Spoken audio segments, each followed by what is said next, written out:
Welcome to day 2 of the Ghost Your Clutter Challenge. So first things first, like this video, subscribe to this channel, follow this Ghost Your Clutter playlist so that you can get everything you need to clear a lot of clutter from your house quickly, easily, simply, and make your house easy for you to be in as a mom, easy to be in, fun to be in, creative, and easy to clean up.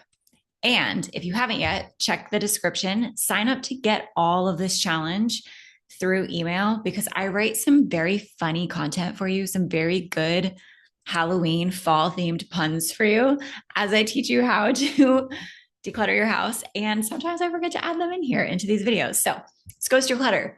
We love fall around here. We love fall year round. So if you're watching this and it's not fall, that's okay. You can still celebrate fall, but definitely get the emails because they are fall themed and I've got some really high quality comedy in there. Okay, go check it out.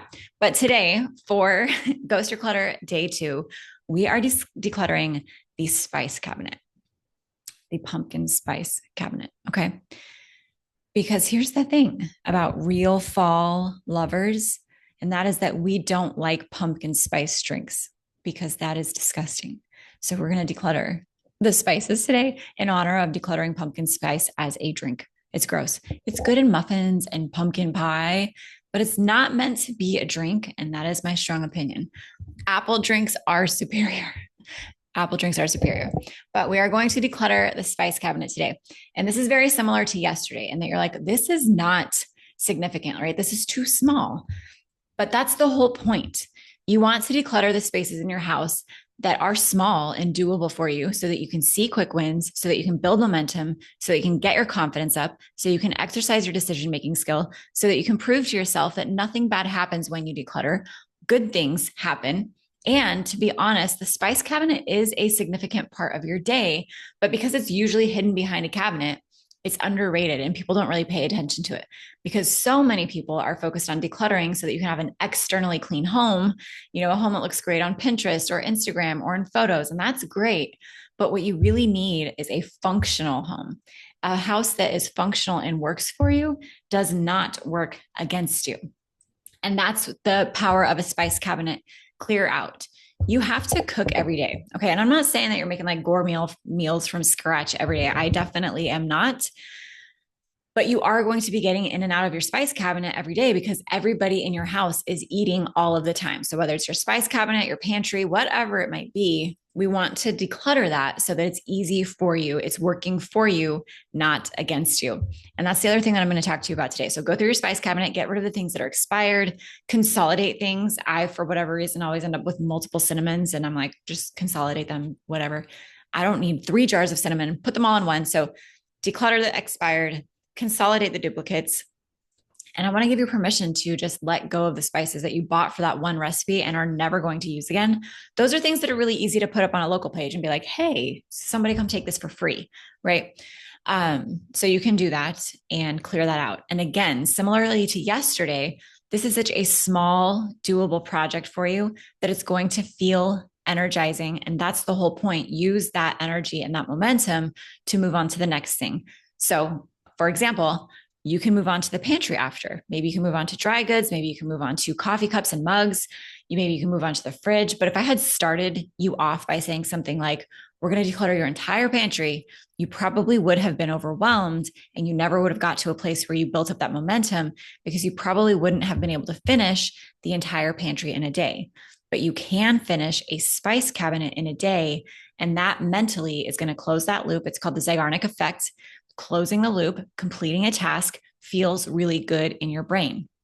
It feels pretty terrible to have a bunch of open tasks in your brain, which is why decluttering is one reason why decluttering is so good for moms is because it allows you to close those loops. It allows you to finish the laundry, to finish the dishes, to clean up the bathroom, to do a nightly reset, to close those loops every single day. Whereas when you have clutter, those tabs are open all of the time. Okay. So that's how these projects are designed. Sometimes people are like, you always do these tiny projects in here. Yes. And that is the point. If you want to continue that momentum and you want to keep learning with me, then check the description below and get either the 11 course decluttering bundle or just dive all in head first into Decluttering Simplified. And I will show you how to use this momentum and declutter every single area of your house. But when you start too big like that, especially as a mom, when you have school, sports, babies, toddlers, snacks, dinner, kids getting sick, waking up in the middle of the night, dealing with, if you have high school kids like me, friend drama, all of that, like you don't really have time to just say, I'm going to declutter my house this weekend. You have to do it in these small steps. So that is today's project. Go do that. And then I want to talk to you a little bit more about what it really looks like to make your house work for you, what that means, and why it's so important for moms. So let me know down below. Ooh, I'm going to sneeze, maybe. Let me know down below if any of this, any, or all of these are true for you or have been true for you at some point. So it used to feel like I had to work so hard in my house to like keep it cleaned, yet it was still always messy. I was constantly cleaning up, organizing, rearranging things, or thinking about all the things I needed to clean up, organize, and rearrange so that my house would be clean. Yet it was always still messy. And as moms, a lot of us joke about this and say things like, well, what's the point of cleaning up if people still live here? Or they put signs up on their walls that say like, don't mind the mess, the kids are making memories. Or, tell themselves things like, I don't want to be somebody who just is like obsessed with cleaning my house all the time. I'd rather hang out with my kids than have a clean house. And like, of course that is true. Of course that is true. And those sentiments of like, don't mind the mess, the kids are making memories are nice on the surface. But for a lot of us, it's not actually good for us long term because we are laughing about something, we are brushing off something that is actually deeply painful for us. It is deeply overwhelming, overstimulating, burdensome, isolating, difficult. We feel like we can't enjoy our days because of the stuff inside of our house. And that is a problem. So I always say, like, yes, we should get to a place where we can joke about our pain. We can joke about the hard things. But the only time that that's really appropriate is if you are also doing something to fix that pain, right? If you're only laughing at it, if you're only brushing it off, it's never going to work for you, right? And so I want to let you know that the point of decluttering is not so that you can have a perfectly clean house all of the time. It's not so that you can have a house that doesn't look like people live in it.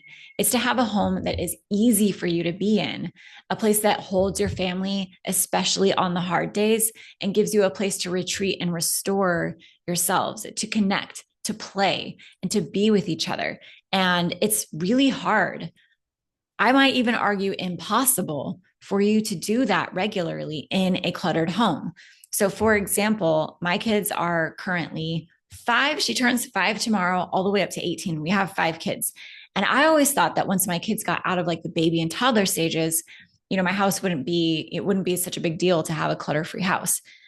But it's even more essential because the things that my older kids need from me are conversations, deep connection, me holding big emotional space for them while they go through these very big, like teenage things. And it's different than when they were babies, when they physically needed me more. But I would say that it's even more important because those connections that I'm building with my teens and my tweens, I don't want them to be based off of me nagging them or, having to like constantly be upset about them, like not cleaning up their stuff, not doing their laundry, not putting their stuff away, not helping around the house. Like that's not what I want my relationship to be with them. So I curate our home and our environment to be a place where we can connect with each other. We can spend good, long amounts of time with each other without me being like constantly distracted, overwhelmed, overstimulated by the messes, like the visual things that I'm looking at and feeling like I have to pay attention to. And it's helpful for my kids too, because then they don't have to do that either. So yes, when you declutter your house, a byproduct is going to be that your house is going to be pretty clean most days with minimal effort on your part without having to hire a nanny or a housekeeper. Like amazing, right? Every mom wants that, but it's not just magically clean all of the time. And it doesn't look like nobody lives there. It's just by reducing the amount of stuff in your house, you can have a house that is quick and easy to pick up in 20 minutes a day. It's easy for you to keep up on dishes, easy for you to keep up on laundry, easy for your kids to keep their rooms clean, easy for your little kids to put their toys and their art and their games away. Like if you can see in the background, We love games. My my kids know how to play with games and put them back. Like that's a house that works for you. And that's why decluttering matters. And so that's why we're doing these small decluttering challenges together this week, 5 days in a row, 10 minutes a day, 15 items a day per minimum that are leaving your house. If you don't have the Ghost Your Clutter tracker to check off the amount of items that you are decluttering every day, go to the description of this video, sign up to get the full challenge. You'll get the decluttering tracker so that you can make sure that you're getting rid of at least 15 items per day. And you'll get some really great Halloween pun emails from me, which is amazing, fall themed puns. But yeah, I want to talk to you about that of it just validate for you that living in a cluttered home is hard. It's harder than it needs to be. We've desensitized ourselves to being surrounded by clutter and living in cluttered homes. And we don't have to do that. There is a different way. You can get rid of your clutter. You can get rid of your clutter for good. You can even do it if you have kids. I know because we have 5. We started being clutter free when we had 3. Now we have 5. We're still clutter free and it still works. So that's my encouragement for you today. Let me know your thoughts below on all of this content. How's your spice cabinet decluttering going? Do you like pumpkin spice? Do you like apple spice? Are you on board with changing the way that you live and making your house easy for you to be in if it's always been too difficult for you to exist in your house with your family? Are you excited about that? Like, tell me all of the things. That's one of my favorite parts of having a clutter-free home, to be honest, is my daughters love to tell me every single detail of their day. And if I was overwhelmed by all of the details of my house and all of the things in my house, I wouldn't have the mental or emotional space to hear and be a part of every single detail of my kids' day, which that is what I want. I only have so much space in my brain, and I want as much space for the people in my home instead of the stuff as possible. That's why I declutter. That's why I teach decluttering. I think it's the biggest gift in the world a mom can give herself and her family. So thank you for being here. I'll stop rambling now and I'll see you for day 3.